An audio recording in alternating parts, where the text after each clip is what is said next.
Okay, bear with me here. This will be the first video in a series refuting the Julianists. I want to explain this to the Julianists, and they include anti-Christians, atheists, Jews, or basically people who are taught by common knowledge about things, like claiming that the Council of Nicaea is where the Bible was put together, Constantine had a hand in it, that's where the Trinity was invented, blah, blah, blah. So let me give you a accurate history of Christianity up until Islam, right? Now, you see a lot of these markings and they'll be explained. By the end of the first century, this blue part, not these shaded in parts up here, but this blue area is where Christianity had stretched. And these dark blue areas were major centers of Christianity in the first century, from India to southern Britain. Those red stars are the major C's of Christianity, the 5 C's of Christianity, the 3 original being Rome, Antioch, and Alexandria. Jerusalem and Constantinople were added in 325. Now, this blackened area right here, that's the Roman Empire. That's the Armenian Empire, or kingdom, that's the Ghassanid kingdom, and that's the Ethiopian kingdom, who all converted to Christianity. Christianity was outlawed and persecuted until the 4th century.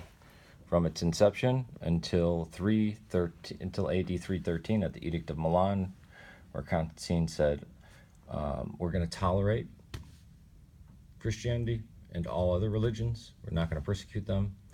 And then his co-emperor Lucanus started massacring Christians again, so he went to war with them and took over the rest of the empire. And the Council of Nicaea wasn't called until 325. Now this is very important because everybody knows about the Nero persecution of the Christians, but few know about the Diocletian persecution, or the Great Persecution. Christianity did not spread through violence. It spread through word of mouth and people's actions and martyrdom.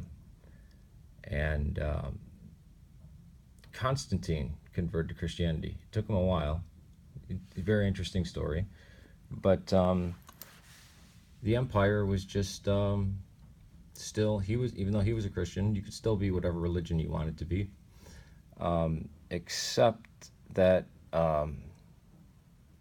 like 6 emperors after him, there was a guy by the name of Julian. It was his great grandson, I believe, Julian the Apostate. He wanted to revive the persecution of the Christians and start a war with Persia and start shutting down Christian churches. By this time, much of the population, actually like 90% of the population of the Roman Empire, had become Christian. And even the Ethiopians officially became a Christian kingdom. Now, after he was killed by one of his own men, because he was such a psychopath, you had a series of other people come up, but mainly it was Theodosius who came up and said, that's it.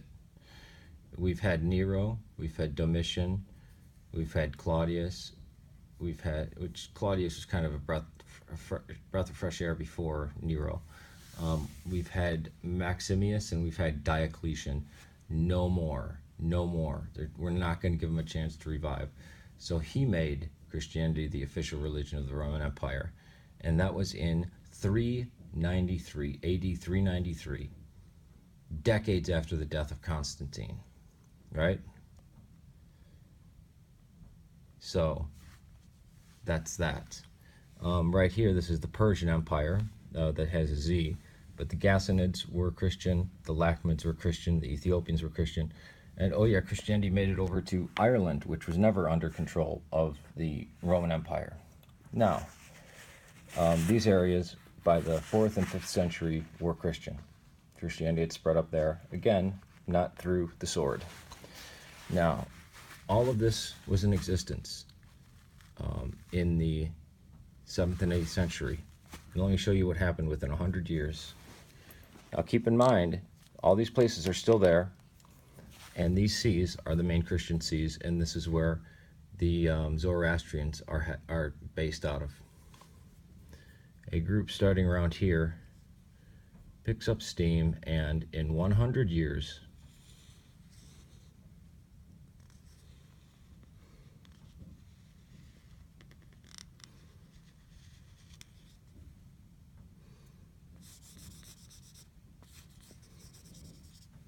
and raids Rome and everything. Now keep in mind the Roman Empire was in falter because of a long extracted war with the Persian Empire.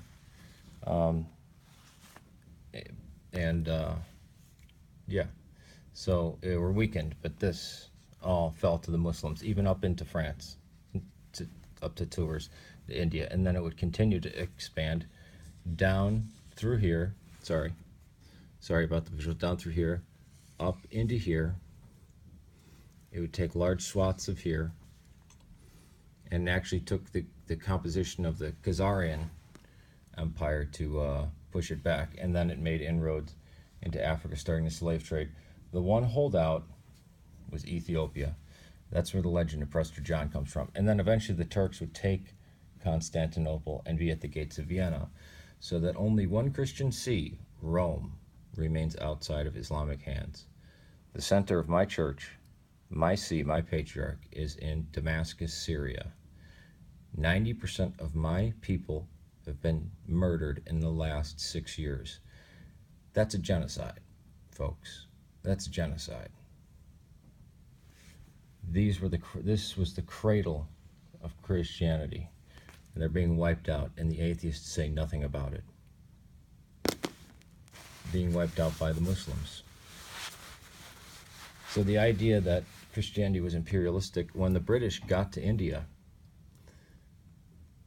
they knew that that Christians had been there from the 1st century. They're called Syriac or Jacobite.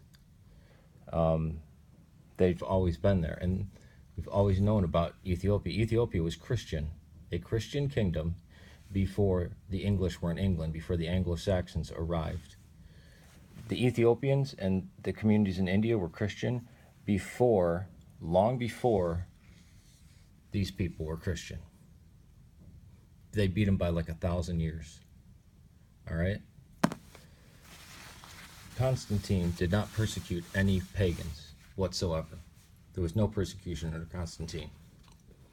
There was arguments between the Novatians and the Arians and stuff like that, and Manichaeanism was from Persia, so that was under suspect, but that was for political motive. But yeah, it's foolish, but Islam spread within a century using the sword across Christian lands. Didn't spread peacefully. Peace to you.